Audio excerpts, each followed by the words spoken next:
매일 아침 책 읽기로 하루를 시작하는 행복 습관, 미라클 독서입니다. 오늘 함께 읽어볼 책은 그들은 알지만 당신은 모르는 30가지. 돈 성공, 닥치고 지식부터 쌓자.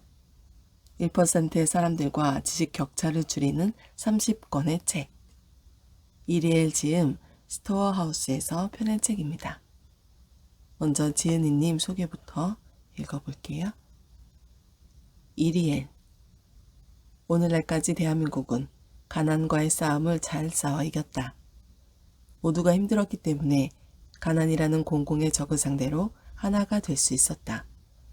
그런데 가난과 굶주림을 극복한 오늘날 한국의 모습은 더 이상 적이 없는 역사 속 세계 강국의 양상과 비슷해 보인다. 칼과 방패를 쥐고 싸울 준비가 되었지만 누구와 싸워야 할지 모르는 것이다. 세계가 글로벌화되었고 인터넷으로 웬만한 정보에 닿을 수 있는데 한국인들이 글로벌한 지식을 제대로 얻지 못한다면 그건 언어와 문화 차이 그리고 아무도 나서지 않기 때문이라고 생각했다. 하여 정말 사람들에게 도움이 되는 양질의 정보를 최대한 왜곡 없이 일단 주는 사람이 되자라는 마음으로 정보를 성별했고 리뷰했으며 유튜브 콘텐츠로 제작하여 배포했다. 모든 인간은 이기적이기 때문에 자신의 이익을 위해 움직인다는 말이 있다. 나는 이 말이 참 불편하다. 나의 이익을 위해서라면 누구와도 싸울 수 있고 법에만 걸리지 않으면 무엇이든 할 수 있다는 말처럼 들리기 때문이다. 이렇게 말하는 나는 어쩌면 돈, 성공과는 거리가 먼 사람일지 모르겠다. 하지만 내가 경험하고 겪은 바에 의하면 사람들에게 필요하고 유용한 가치를 먼저 내어주었을 때 나에게 돌아오는 가치도 더 컸다. 그렇게 성공한 사람들도 많이 보았다. 사실 아직도 나는 이 명제가 참말인지 실험 중이다. 잘 먹고 잘 산다는 말을 이기적으로 해석해서 괴물로 변해가는 것보다 더불어 잘 먹고 잘 사는 삶이 가능하다는 것을 두 눈으로 꼭 확인하고 싶다. 이것이야말로 더 나아진 버전의 인문학 2.0이 아니겠는가? 차례. 프롤로그. 이리엘님은 믿을 수 있는 분인가요? 챕터 1. 지금 어떤 상황인가? 성공을 이끄는 선택은 스스로 하는 것이다. 챕터 2. 성공한 사람들에게 배워라. 자신의 방식으로 전환하라. 챕터 3. 평범하고 기본적인 것들의 위대함. 삶과 사업을 2배 성공시키는 스킬. 차례는 이렇게 되어 있고요. 프롤로그부터 읽어보도록 하겠습니다. 프롤로그. 이리엘님은 믿을 수 있는 분인가요? 가족, 선후배, 멘토, 전문가 등 내 인생 설계에 도움을 줄 사람들은 많다. 문제는 너무 많은 정보가 동시다발적으로 쏟아져 넘쳐 흐르고 있다는 점이다. 요즘 가정에서 흔히 볼 수 있는 광경 중 하나가 TV를 앞에 두고 스마트폰으로 유튜브 시청을 동시에 하는 모습이다. 여러 플랫폼에서 내 입맛에 맞는 콘텐츠들이 동시에 쏟아지고 있기 때문인데 안 그래도 바쁜 학생이나 직장인에게는 시간을 따로 내서 정보를 식별해 습득해야 하는 번거로움이 더해지기도 한다. 필요한 물건을 고르는 정도라면 후기만 몇 개 훑어봐도 되지만 출처도 없이 무작위로 뿌려지는 가짜 정보들도 많기에 우리는 의식을 깨워 공부하지 않으면 안 된다. 앞으로 이런 상황은 분명 더 악화될 수밖에 없다. 어느 날 갑자기 유행처럼 번지는 땡땡 하는 법 마케팅 앞에서 너도 나도 불 속으로 뛰어드는 사람들을 보면서 초조한 마음이 들었다. 유튜브 이상한 리뷰의 앨리스 채널을 통해 평균 10분 내외의 영상을 만들어 전달하기 시작하면서 가장 먼저 들었던 말도 이리엘님은 믿을 수 있는 분인가요? 였다. 사람들의 정신적, 육체적 건강과 자산을 위협하는 덫을 쳐서 계속해서 유인하며 말초신경을 자극하는 독성 마케팅을 보면 나뿐만 아니라 신뢰를 통해 인간관계를 발전해 나가고 싶은 모든 사람들의 심신이 지쳤을 것이라는 생각이 들었다. 무엇보다 새로운 지식을 발굴하는 것도 좋지만 발굴된 좋은 지식을 잘 엮어 한데 모은 마치 편집숍 같은 지식의 큐레이션이 지금 시기에 필요하다고도 생각했다. 그런데 고급 지식의 출처는 대부분 영어가 많고 번역을 마친 결과물도 심한 의역이나 번역투의 말투 때문에 어떻게 읽고 받아들여야 하는지 헷갈리는 것이 많다. 영어는 제2의 외국어가 아닌 만국 공통어다. 그런데 자극적인 마케팅과 번역의 과정을 거쳐 전달되는 과정에서 오히려 더 어렵고 복잡해져 버린다. 그리고 또다시 이런 언어의 장벽 때문에 지식의 격차가 벌어지기도 한다. 정보의 격차로 인해 누군가가 이득을 보는 구조에서 가장 염려스러운 부분은 사회와 커뮤니티의 존속이 어려워진다는 점이다. 하버드대 교수이자 심리학자인 조슈아 그린은 찰스 다윈의 자연 선택은 인류가 어떻게 더 지능적이고 뛰어난지를 설명할 수는 있지만 모두가 어우러져 사는 사회에 필요한 윤리 도덕에 관해서는 설명이 불가하다고 말했다. 모두가 적자 생존을 위해 자신의 이익만을 취한다면 내가 우리를 앞지르고 결국 모두가 사는 사회는 무너진다. 그 누구도 살아남지 못한다는 의미다. 더 높은 실력, 스펙, 인맥을 갖추는 것은 적자 생존의 논리에 길든 우리에게는 너무도 당연한 이치다. 하지만 계속 그렇게 가다가는 우리 모두를 의미하는 사회의 존립이 위협받는다. 아니, 사라질 것이다. 이 책은 정보의 선별과 격차를 줄이기 위한 노력의 결과물이다. 내가 할 수 있는 역량 안에서 바른 지식을 전달하고 누구나 차등 없이 정보를 활용할 수 있다면 모두가 모두를 위하는 사회로 나아갈 수 있으리라 믿는다. 2021년 5월 이리에 챕터 1. 지금 어떤 상황인가요? 성공을 이끄는 선택은 스스로 하는 것이다. 급하지만 중요한 일을 해야 인생이 바뀐다. 인생은 일과 책임의 연속입니다. 이를 우선순위별로 정리만 잘해도 인생이 정리되고 목표하는 바를 더 효율적으로 이루는 데 큰 도움이 됩니다. 인생을 마치 게임을 하듯 공략법대로 공략해서 일 처리의 효율을 높일 수 있는 방법을 소개해 드리겠습니다. 첫 번째, 4순위로 일의 카테고리를 정하라입니다. 1순위, 급하고 중요한 것.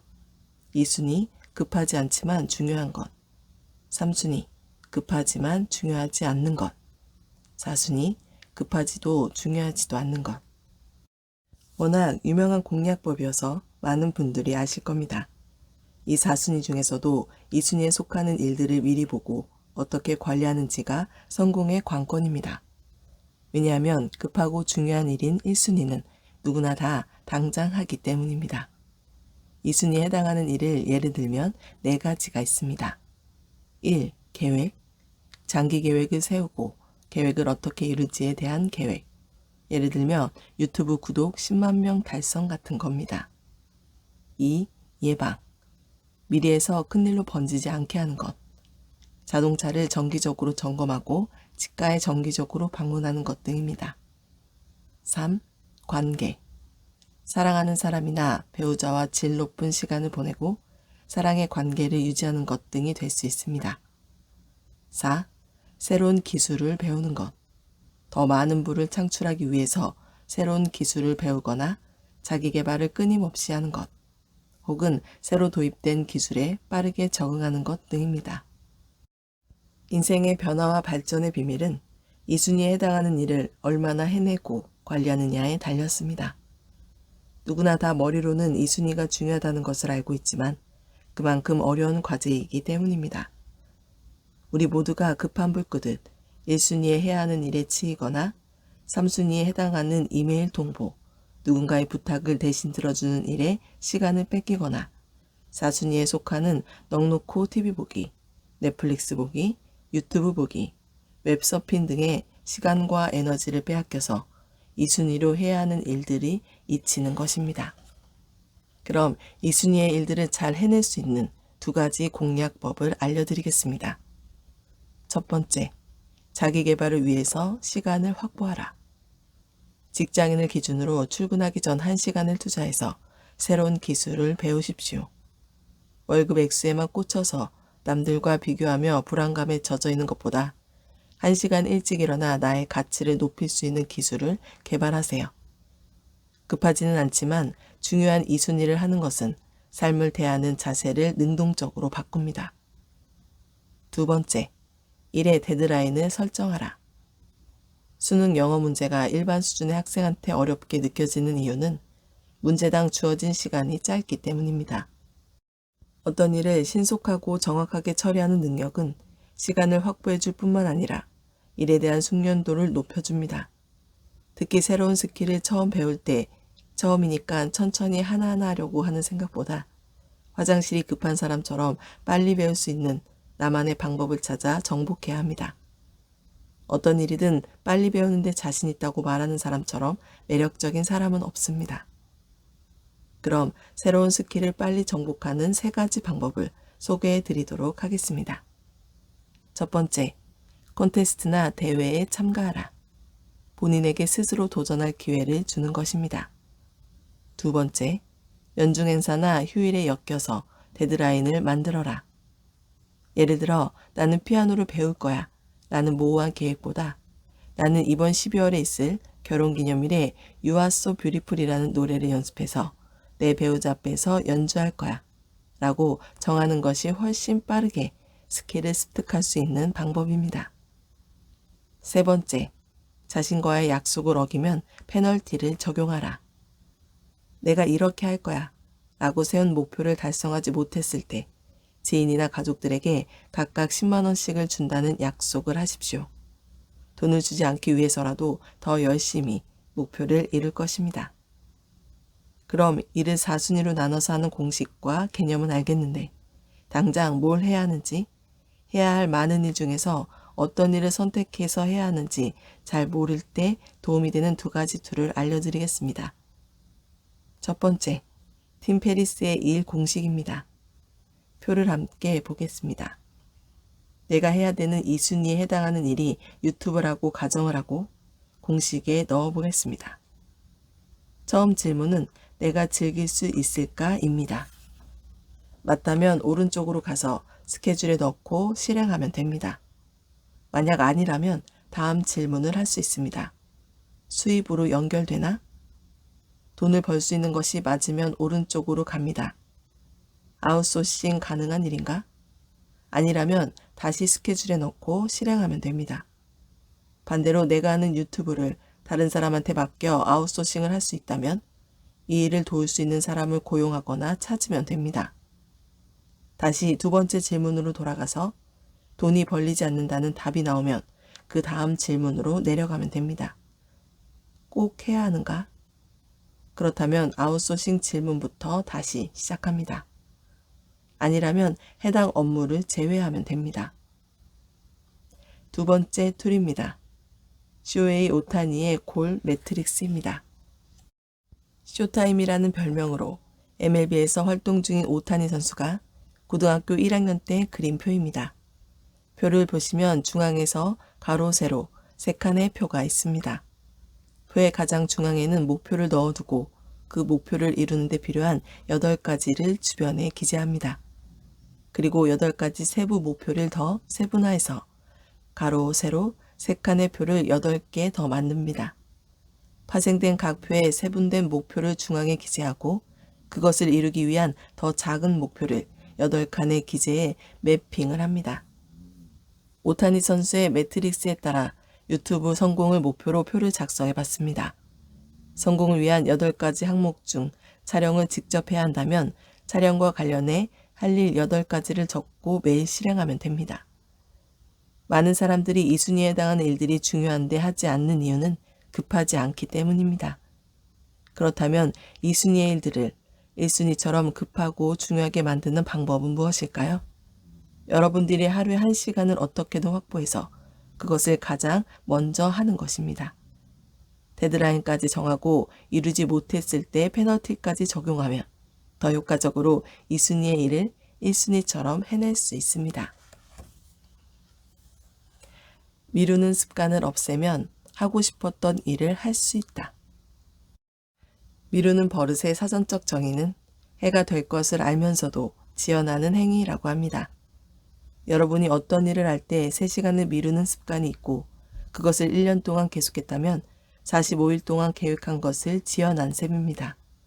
그리고 이것을 10년 동안 반복했다면 64주, 즉 1년에 2주 정도를 낭비한 셈입니다. 그리고 이 시간은 지나면 돌려받을 수 없습니다. 하지만 어떤 새로운 기술을 배울 때 투자한 시간과 노력에 비례해 실력이 천천히 상승하지 않습니다. 시간이 지남에 따라 갑자기 가속도가 붙는 것처럼 점점 더 잘하게 되는 스노우볼 이펙트가 일어나죠. 다시 말하면 미루지 않고 일단 시작해서 꾸준히 한다면 어느 순간 가속도가 붙어서 어느 한 분야를 수월하게 섭렵할 수 있다는 뜻입니다. 그런데 우리는 대부분 더 재밌는 것을 위해 덜 재밌는 것을 미룹니다. 어떤 특정한 개인한테만 일어나는 현상이 아니라 인간의 본성이기에 대부분의 사람들이 마찬가지입니다. 이런 미루는 습관을 극복하기 위해 3단계를 말씀드리겠습니다. 첫 번째, 이를 미루게 하는 원인을 파악하라. 두 번째, 그 원인에 대한 명확한 공략법을 설정하라. 세 번째, 단기적인 유혹을 제압하라. 이를 미루게 하는 원인의 유형은 5가지로 정리할 수 있습니다. 유형 1. 완벽주의입니다. 대체로 이런 분들은 일을 마무리하는 데 취약합니다. 시작한 프로젝트를 추가하고 지우고 편집하는 방법의 늪에서 못 벗어납니다. 거의 죽을 때까지 완벽한 타이밍과 방법만 찾다가 인생이 끝나기 쉬운 스타일입니다. 그래서 이런 완벽주의 스타일들이 공략할 목표는 끝내기를 두려워하는 마음입니다. 유형 2. 몽상가 스타일. 이런 유형에 속한 분들은 이상적입니다. 이 때문에 계획을 위한 계획을 세우지만 실행하지는 못합니다. 꿈을 많이 꾸기 때문에 굉장히 창의적입니다. 하지만 시작하지를 못합니다. 꿈만 꾸다가 끝나는 인생이 많습니다. 이런 분들이 공략할 목표는 시작을 두려워하는 마음입니다. 유형 3. 자기 비하 스타일입니다. 실수할까봐 혹은 일을 그르칠까봐 두려움이 많은 스타일입니다. 그렇기 때문에 아무것도 하지 않으면 나쁜 일이나 실수는 아예 일어나지 않는다는 결론에 다다른 분들입니다. 이분들이 공략할 목표는 실패에 대한 두려운 마음입니다. 유형 4. 위험한 것을 즐기는 외줄타기 스타일입니다. 마지막 순간까지 일을 미루는 스타일로 시간 계산을 못합니다. 한 가지를 시작했을 때 나머지 일들이 생각나면서 동시에 여러 가지 일을 진행합니다. 시간 안에 어떤 일을 끝낼 수 있다는 자기 확신이 강한 스타일입니다. 이분들이 공략할 목표는 일하는데 너무 많은 시간이 드는 것을 두려워하는 마음입니다. 유형 5. 일벌 스타일입니다. 게으르거나 일을 하지 않는 것은 아닌데 진짜 해야 할 일을 하지 못하고 느낌상 해야 할 것 같은 일을 하는 스타일입니다.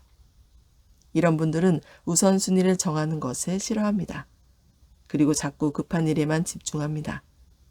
이런 분들이 공략할 목표는 노력하기 싫어하는 마음입니다. 여러분은 어떤 유형에 속하나요? 본인의 유형을 파악했다면 유형별로 공략법을 선택하면 됩니다. 첫 번째 유형인 완벽주의자는 완벽함을 재정의할 필요가 있습니다. 최대한 냉정하고 객관적인 방법으로 일을 분류하고 구체적인 목표를 세워 일을 진행하고 어떤 결과가 나올지 예상하는 연습을 계속해야 합니다. 앞에서 살펴본 4순위로 일의 카테고리를 정하는 방법에 따라 반드시 해야 하는 1순위에 집중하고 시간과 에너지를 가장 많이 투자해야 합니다. 그리고 안 해도 되는 3순위 일을 하고 싶은 욕구를 잠재우는 방법을 찾아내야 합니다. 한 가지 팁을 드리자면 시간 제한을 활용하는 것이 많은 도움이 되는데요. 정해진 시간이 지나면 일에서 손을 떼는 연습을 하세요. 이런 연습을 반복하면 여러분은 시간 안의 효율성을 극대화하면서 결과까지 얻는 방법을 터득할 수 있습니다. 두 번째 유형인 몽상가 스타일에게는 명료성이 약입니다. 여러분들이 가진 비전을 목적으로 바꾸십시오. 어떤 결과를 원하는지, 어떤 것에 투자하기 원하는지를 스스로에게 질문하고 답을 찾으려고 노력하십시오. 그리고 해야 하는 일들을 쪼개십시오. 꿈을 현실로 만들기 위해서 실현 가능한 목표를 세우는 것이 중요합니다. 가능하다면 목표를 이루는 과정을 블로그, 일기 등의 툴을 통해 기록하십시오. 모호함을 없앰과 동시에 눈에 보이지 않는 가치를 볼 수 있는 법을 배울 수 있습니다. 그리고 몽상가 스타일은 철저히 스케줄에 따르는 연습을 해야 합니다. 해야 할 일을 쪼갠 다음 얼마나 시간이 걸리는지 재보십시오. 시간이 얼마나 드는지 미리 계산해 보면 본인 능력으로 가능한 일인지 능력 밖의 일인지를 판단할 수 있게 됩니다. 몽상가 유형은 반드시 이룰 수 있는 것을 목표로 잡아야 합니다. 이렇게까지 하는 이유는 모호한 것을 제거하기 위함입니다. 세 번째 유형인 스스로를 비하하는 스타일은 실수를 가장 두려워하기 때문에 자신의 마음을 잘 파악해야 합니다. 예를 들어 살을 빼고 싶다는 욕구가 올라왔을 때 내가 왜 살을 빼고 싶은지 스스로에게 물어보십시오. 이성에게 잘 보이기 위해서인지, 뚱뚱하다고 놀림당하는 게 싫어서인지 등 어떤 마음 때문에 그런 생각을 하게 되는지부터 파악해야 합니다. 그 마음을 파악했다면 두려움을 극복하고 리스크를 관리할 수 있게 됩니다. 스스로를 비하하는 스타일은 두려움이 가득한 분들이기에 무엇보다 두려움을 관리하는 것이 가장 중요합니다. 몽상가 스타일과 마찬가지로 일을 손쉽게 할 만한 것들을 쪼개고 쪼개십시오. 마지막으로 자신만의 루틴을 만드십시오. 꾸준함만이 두려움을 공략할 수 있습니다. 하루 이틀 만에 되는 쉬운 일이 아닙니다. 매일 연습하고 매일 행동에 옮기십시오. 매일 조금씩 발전하는 것에 집중하십시오. 네 번째 유형인 외줄타기 스타일은 닥쳐서 일하는 유형입니다. 한마디로 이 유형의 사람들은 노력하기를 아주 싫어합니다. 일하는 건 괜찮은데 돌아보고 재정비하고 재조립하는 것을 싫어하는 스타일입니다. 군대처럼 시키는 대로만 일하는 것이 가장 편하다고 생각하죠. 이런 분들은 앞서 소개해드린 것처럼 일의 우선순위를 분류해서 집중적으로 해나가고 일의 데드라인을 설정하십시오. 앞의 유형에서도 데드라인 설정법이 있기는 했습니다. 하지만 닥쳐서 하는 스타일은 데드라인을 통해서 시간의 압박을 느끼는 것이 무엇보다 중요합니다. 이것이 적당한 스트레스로 작용해서 일을 계속할 수 있도록 돕기 때문입니다. 시간과 에너지를 1순위, 2순위에 집중해서 쓰고 3순위에 대해서는 정해진 시간 안에서만 하고 그것을 초과해서 시간을 쓰지 않도록 합니다. 마지막으로 해야 할 일을 체크리스트로 만들어 점수제를 적용하십시오. 예를 들어 1순위의 일을 마쳤을 때 4에서 5점, 2순위를 마쳤을 때 2에서 3점, 3순위를 마쳤을 때는 1점을 줘서 매일 한 일에 대한 점수를 매기고 총점을 내어 일별로 점수를 비교해 보는 것입니다. 매일 점수를 비교하면 업무의 질적인 부분과 양적인 부분을 직접 점검할 수 있습니다. 무엇보다 중요한 원칙은 일을 한 번에 하나씩 끝내는 것입니다. 우리는 왜 미루는 습관을 극복해야 할까요? 일을 더 잘하기 위해서? 돈을 더 많이 벌기 위해서? 모두 맞지만 사실 우리가 진짜 원하는 것을 할 시간을 확보하기 위해서입니다. 만약 미루는 습관을 버릴 수 있다면 꼭 해야 할 일과 원하는 일에 시간과 에너지를 전부 쏟을 수 있습니다. 생각이 팩트와 멀어지면 잘못된 선택을 한다. 인간이 이성적인 사고 과정을 할 때 감정은 방해 요소가 될 수 있습니다.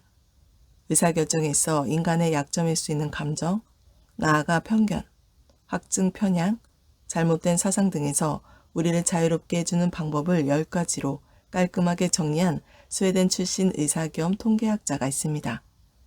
바로 특유의 통계와 팩트를 기반으로 통념을 깨트리는 메시지를 담은 책 팩트 플리스의 저자 한스 로슬링입니다. 2018년 출간된 팩트 플리스는 인간의 본능에 대해 10가지 방법으로 팩트 체크를 해주는 책입니다. 이 책의 저자 한스 로슬링은 처음부터 책을 출간하려는 목적을 가진 것이 아니라 통계를 통해 세상을 있는 그대로 보도록 하는 목적의 테드 강의를 하면서 이 책의 출간까지 이어졌습니다. 저자 한스 로슬링을 한마디로 설명하자면 이과생이라고 표현할 수 있습니다. 책의 목차 구성만 봐도 전형적인 이과생 스타일입니다. 딱 10개의 챕터로 서브 챕터 같은 것 없이 일목요연합니다. 매우 깔끔하고 효율적인 구성입니다. 테드 강의 영상에서 보이는 프레젠테이션 모습도 말투도 딱 이과생 그대로입니다. 사람들의 통념을 단순한 통계치를 통해 뒤집어 엎는 영상이 있습니다. 유럽을 포함한 서양 선진국 사회를 저출산, 핵가족, 늘어난 기대 수명으로 생각하고 아시아와 같은 개발도상국들은 고출산, 대가족, 짧은 기대 수명이라고 생각했다면 21세기에 들면서 완전히 달라졌습니다. 미국과 베트남의 가족 구성과 사회를 통계로 비교해보면 1964년대와는 달리 2003년에 들어서는 저출산, 핵가족, 그리고 길어진 기대 수명의 측면에서 베트남과 미국이 크게 다를 바가 없습니다. 바로 이런 부분을 통계로 접근하지 않고 통념으로만 접근했다가는 잘못된 결론을 도출할 수밖에 없습니다. 특히 스웨덴과 다른 국가들을 비교하면서 1891년의 스웨덴은 2017년의 레소토, 1921년의 스웨덴은 2017년의 잠비아, 1948년의 스웨덴은 2017년의 이집트, 1975년의 스웨덴은 2017년의 말레이시아와 비슷하다고 비교하고 현재 21세기 스웨덴은 다른 나라들과 비슷한 수준이라고 합니다. 한스 로슬링이 강의나 책에서 하는 말을 한마디로 요약한다면 데이터가 당신의 생각보다 더 낫다입니다. 팩트체크를 통해 현 상황의 진위를 파악하는 것의 중요성을 강조하는 말입니다. 빌 게이츠는 오래된 편견과 사람들의 캐캐 묵은 세계관이 변하기를 바라는 마음에서 2018년에 이 책을 전자책 버전으로 대학 졸업생들에게 무료로 배포했습니다. 많은 학교나 기관에서 오래된 통계 자료를 사용한다고 합니다. 개인마다 이미 가지고 있는 편견에 더해서 학교에서까지 이런 편견이나 오래된 통계에 의존하니 사람들은 더욱 통념이나 직관에 의존할 수밖에 없습니다.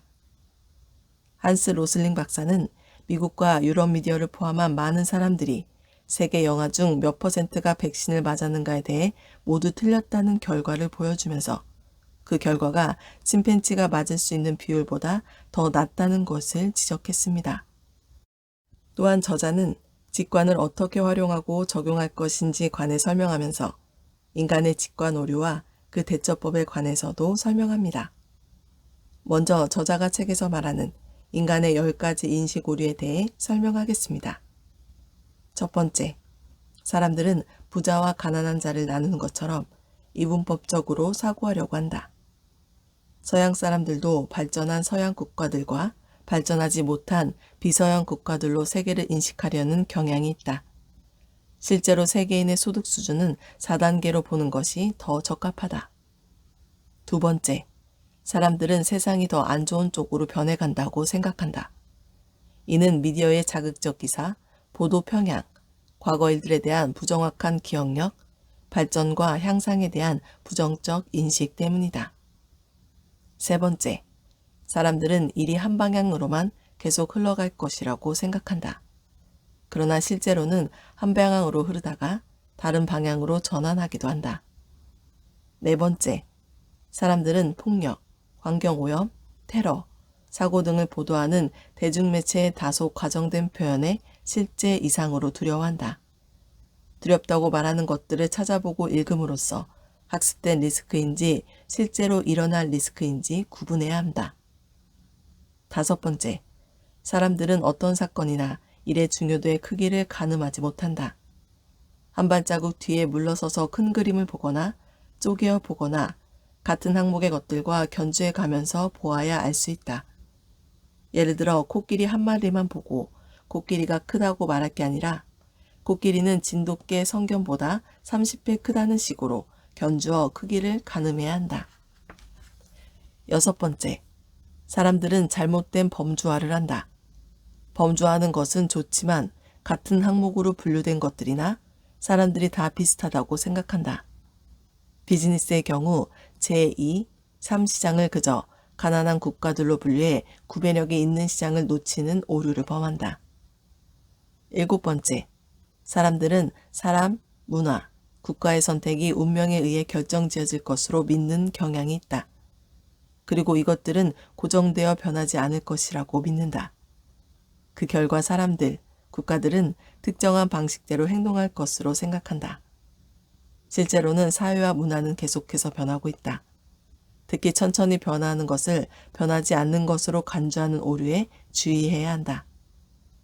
8번째, 사람들은 한 가지 원인 또는 해결책만 생각하려는 경향이 있다.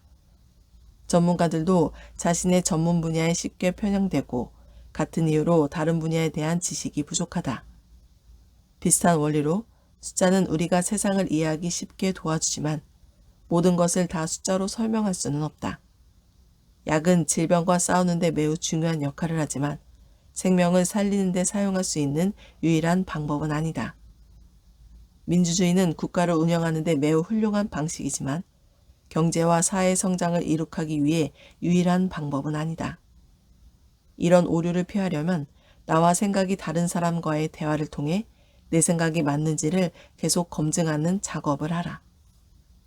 9번째, 사람들은 어떤 일이 잘못되거나 안 좋은 방향으로 흘러갈 때 어떤 대상을 탓하고 싶어하는 본능이 있다. 단적인 예로 건물 바닥을 물걸레로 청소하는 청소부가 있는데 바닥에 물기 때문에 미끄러져 넘어졌다면 왜 하필 사람이 다니는데 물걸레로 청소를 해서 내가 넘어지게 하냐고 탓하기 쉽다.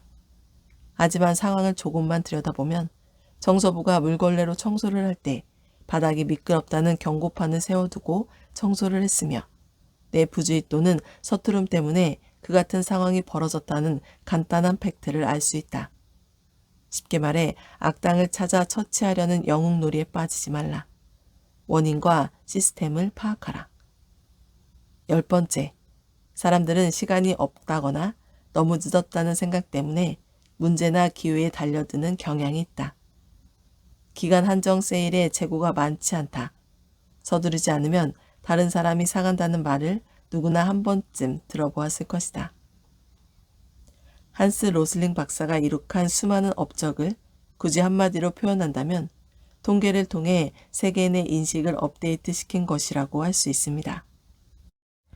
겟마인더 웹사이트에 방문하면 한스 로슬링 박사가 고안해낸 원가 그래프로 표현한 통계 프로그램을 직접 시연해 볼 수 있습니다. 2019년 기준 기대 수명 대비 수입을 따져보면 한국은 레벨 4에 속해 있고 한국, 미국, 캐나다, 프랑스, 일본보다 더 높은 수준에 머무르는 나라 중 하나는 싱가포르입니다. 그뿐만 아니라 X축, Y축의 각각 수입, 기대 수명, 여성 1인당 출산율, 영아 사망률, 1인당 이산화탄소 배출량 등 다양한 항목값을 넣어서 한눈에 데이터를 가늠할 수 있습니다. 백인 우월주의를 가진 서양 사람들이나 역사적으로 먼저 발전을 이루었던 서양 선진국들이 다른 개발도상국을 무시하는 동안 다른 나라들은 엄청난 성장을 이루었습니다. 진격의 거인이라는 일본 애니메이션 작품의 감독 하야시 유이치로도 자기만의 세계 안에 빠져서 나오지 못하는 오타쿠들에게 세상 밖으로 나와 현실을 맞이하라는 메시지가 작품에 담겨 있다고 말한 적이 있습니다.